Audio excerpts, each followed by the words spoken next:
أعوذ بالله من الشيطان الرجيم بسم الله الرحمن الرحيم أو يصبح ماؤها غورا فلن تستطيع له طلبا وأحيط بثمره فأصبح يقلب كفيه على ما أنفق فيها وهي خاوية على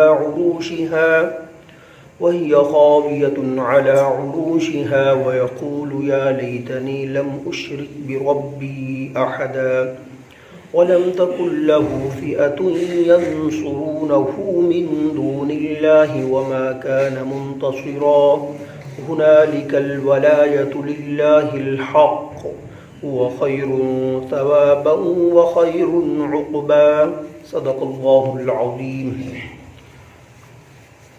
محترم سامعین، اس رکوع کے اندر اللہ رب العزت نے مثال بیان فرمائی ہے دو افراد کی، جن میں ایک شخص مومن تھا، دوسرا کافر تھا۔ جو کافر تھا وہ صاحب مال تھا اور اہل و عیال تھا، جو مومن تھا مالی اعتبار سے کمزور تھا اور اسی طرح اس کے پاس کوئی خاص نوکر چاکر بھی نہیں تھے۔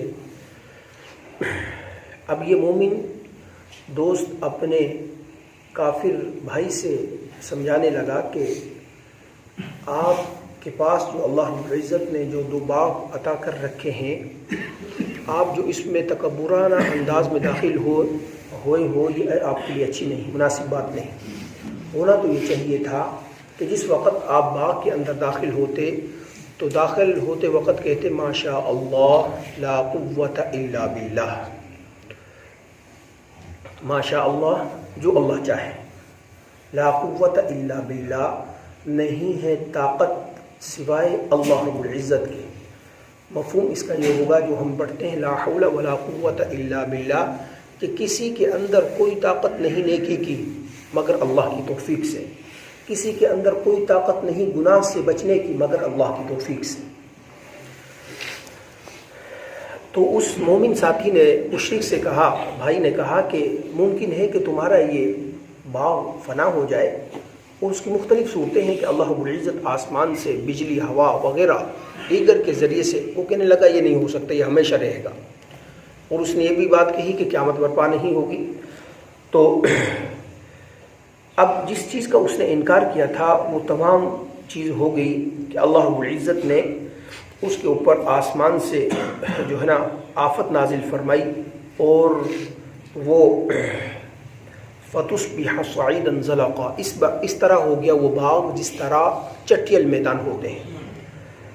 او يُصْبِحَ مَاؤُهَا غَوْرٌ فَلَن تَسْتَطِيعَ لَهُ طَلَبًا، اس نے مومن ساتھی نے کہا تھا کہ ان باغوں کے درمیان سے جو نہر بہ رہی ہے یہ بھی ممکن ہے پانی خشک ہو جائے تو تم کیا کرو گے؟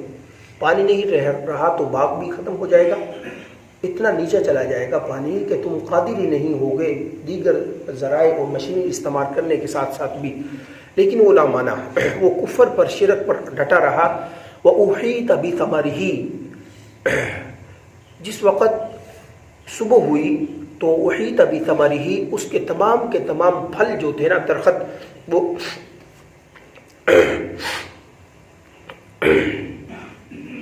وہ ختم ہو گئے۔ فَأَصْبَحَ يُقَلِّبُ كَفَّيْهِ عَلَى مَا أَنفَقَ، اب وہ کف افسوس کے ذریعے اپنے ہاتھوں کو ملنے لگا، افسوس کرنے لگا کہ میرا باغ تو تمام کا تمام ختم ہو چکا ہے، اور صرف باغ ہی ختم نہیں ہوا بلکہ اس نے باغ کی بڑھوتری کے لیے اس میں اپنا مال اور متاع لگایا تھا۔ ظاہر سی بات ہے باغ کے اوپر پہلے خرچ ہوتا ہے پھر باغ کچھ دیتا ہے۔ اس نے گوڈی کروائی، اس نے کھاد ڈالوائی، اس میں سپرے دیگر آج کے زمانے میں جو چیزیں وہ میں آپ کے سامنے عرض کر رہا ہوں، جو بھی اس وقت جو ہے نا پیسہ خرچ کرنا ہوتا تھا اس نے وہ کیا۔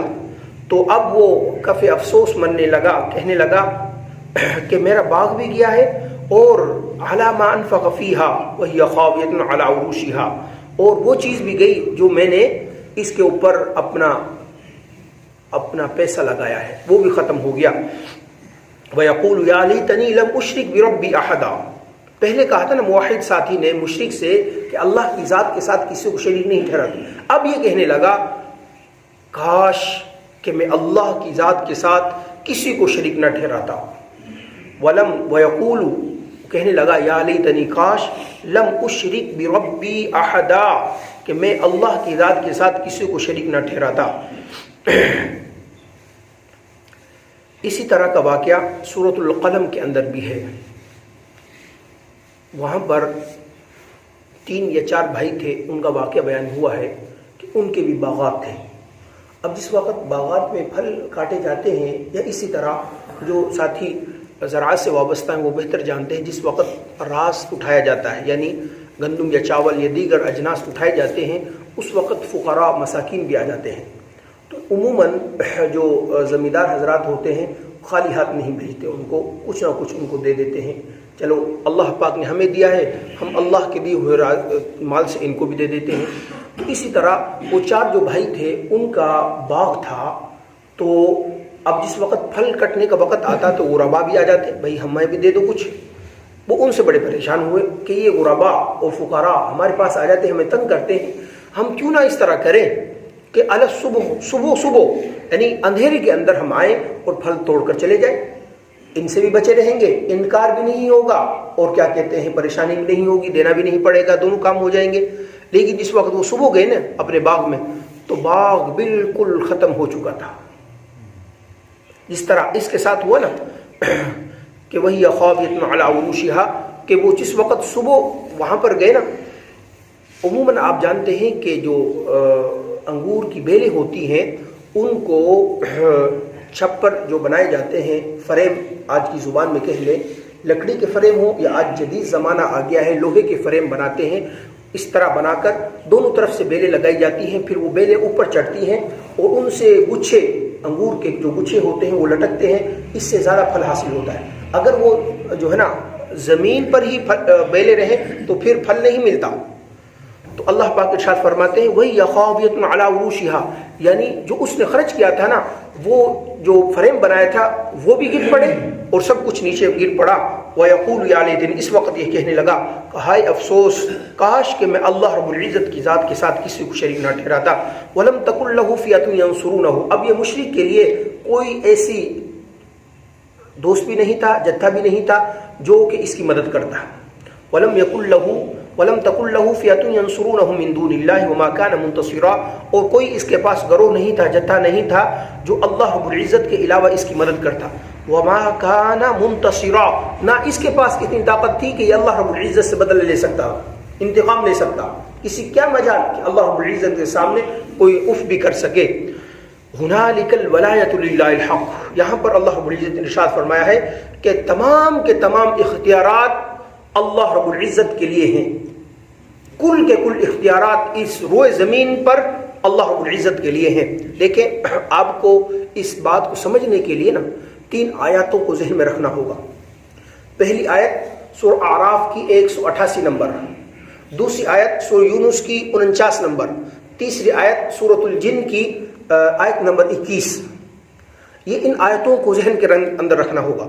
اللہ رب العزت سورۃ یونس کے اندر ارشاد فرماتے ہیں، سرکار دو عالم صلی اللہ علیہ وسلم سے اللہ رب العزت نے ارشاد فرمایا کہ پیارے حبیب صلی اللہ علیہ وسلم، آپ جانتے ہیں یہ علماء اہل سنت والجماعت کا یہ متفقہ عقیدہ ہے کہ اللہ رب العزت کے بعد اگر کسی کا کوئی مرتبہ اور مقام ہے تو وہ ذات کون سی ہے؟ جی محمد عربی صلی اللہ علیہ وسلم. تو اللہ رب العزت نے اپنے پیارے حبیب صلی اللہ علیہ وسلم کے ذریعے سے ان کو حکم فرمایا کہ پیارے حبیب صلی اللہ علیہ وسلم آپ فرمائیے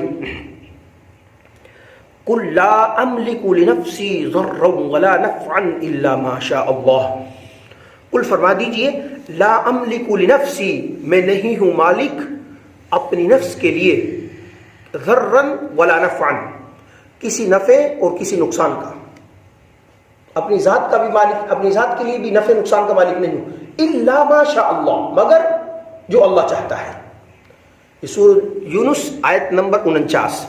اب آ جائیے سورۃ الجن آیت نمبر 21. یہ تو سرکار دو عالم صلی اللہ علیہ وسلم نے فرمایا اللہ رب العزت قرآن کہ اپنی ذات کے لیے سورۃ الجن آیت نمبر 21 قل فرما دیجئے انی لا املک لکم، بے شک میں تمہارے لیے کسی چیز کا مالک نہیں ہوں. کس چیز کا؟ ضرا ولا رشدا، نہ نفع کا نہ نقصان کا. اپنی ذات کے لیے بھی مالک نہیں ہوں نفع نقصان کا، تمہارے لیے بھی مالک نہیں ہوں. اصل مالک کون ہے نفع نقصان کا؟ اللہ ہے. تو یہاں پر اللہ رب العزت نے یہی بات ارشاد فرمائی ہنالک الولایۃ للہ الحق، کہ کل کے کل اختیار کس کے پاس ہے؟ اللہ رب العزت کی ذات کے پاس ہے. ہوا خیر ثوابا وخیر عقبا، وہ ذات ایسی ہے کہ ہوا خیر ثوابا، کہ بہتر بدلہ دینے والی ہے ان لوگوں کا جو ایمان لے کر آئے ہیں. ان کو اللہ رب العزت بہترین بدلہ عطا فرمائیں گے. وہ بہترین بدلہ کیا ہے؟ جنت کی صورت میں ہے. وخیر عقبا، اور بہترین ان کا انجام ہوگا. اور جو غیر مسلم ہے، کافر ہے، ان کا انجام کیا ہوگا؟ جہنم ہوگی. تو اس رکوع کے اندر اللہ رب العزت نے مثال کے ذریعے سے ارشاد فرمایا کہ کامیاب وہ شخص ہے جو ایمان لے کر آیا، ایمان کے ساتھ عمل صالح جس نے کیا. ناکام وہ شخص ہے اگرچہ دنیا اس کے پاس وافر مقدار میں ہے، دنیا اس کے پاس وافر مقدار میں ہے، لیکن اگر اس کے پاس ایمان نہیں، عمل صالح نہیں، تو وہ ناکام ہے. مثالیں جو ابھی ہم نے پڑھی ہیں کہ کتنے باغات ہو، کتنے بڑے باغ جس کے درمیان سے نہریں بہ رہی ہوں، کھجور اس کے ارد گرد ہوں، اور جو ہے نا اور دیگر اجناس اور جو ہے نا فصلیں ہو رہی ہوں، اس کے علاوہ دیگر پھل ہوں، سب کچھ ہونے کے باوجود، اور مال بھی، اولاد بھی، اور نوکر چاکر بھی، لیکن کیا تھا؟ اللہ رب العزت پر ایمان نہیں تھا، آخرت پر ایمان نہیں تھا، وہ ناکام ہو گیا. اگر کسی کے ساتھ اللہ نہ کرے کوئی ایمان والا ہو، اس کے ساتھ کوئی ایسی آزمائش آ جائے کہ اس کے مال پر، اس کی اولاد پر، اس کی جان پر کوئی آزمائش آ جائے، تو اللہ رب العزت اس کے بدلے، اس کا بدلہ یا تو دنیا میں عطا فرما دیں گے، اگر یہاں پر نہیں تو آخرت میں اللہ رب العزت اس کے درجات کو بلند فرمائیں گے. تو ایمان والا ہر حالت میں کامیاب ہے، اور غیر مسلم وہ ہر حالت میں ناکام ہے. اس لیے کبھی بھی کوئی بھی شخص، جس وقت قارون گزرتا تھا لوگ کہتے کاش، قرآن کریم ارشاد کاش ہر شخص کی آرزو ہوتی تھی ہمارے پاس بھی مال دولت ہوتا، ہمارے پاس بھی، لیکن جس وقت وہ دھنسا نا اللہ رب العزت نے اس کو زمین میں دھنسایا، تو سب لوگ کانوں کو ہاتھ لگانے لگے کہ بس ہمیں ایسے مال کی ضرورت نہیں. تو قارون مال کے ہوتے ہوئے ناکام ہو گیا، اور دیگر جو اللہ کے بندے تھے وہ بظاہر ان کے پاس کچھ نہیں تھا، نہ مال تھا، نہ دولت تھی، نہ حکومت تھی، لیکن حقیقت میں یہ کامیاب ہو گئے. تو یہ آج کے درس مکمل اس رکوع کا یہ ہمیں سبق ملتا ہے کہ حقیقی کامیابی وہ ہے جو اللہ اور اس کے رسول صلی اللہ علیہ وسلم کے مطابق، احکامات کے مطابق زندگی گزاریں گے تو کامیابی انشاءاللہ العزیز دنیا کی بھی آخرت کی بھی. اور جو لوگ انکار کرتے ہیں، ان کے مطابق زندگی نہیں گزارتے، وہ اس دنیا کے اندر تو وقتی خوشیاں حاصل کر لیں گے، لیکن ہمیشہ ہمیشہ کی ناکامی ہے ان کا مقدر. اللہ رب العزت سے دعا ہے کہ اللہ پاک مجھے اور آپ کو قرآن و حدیث کے احکامات پر عمل کرنے کی توفیق عطا فرمائے، اور تمام نواہی سے بچ کر زندگی گزارنے کی توفیق عطا فرمائے.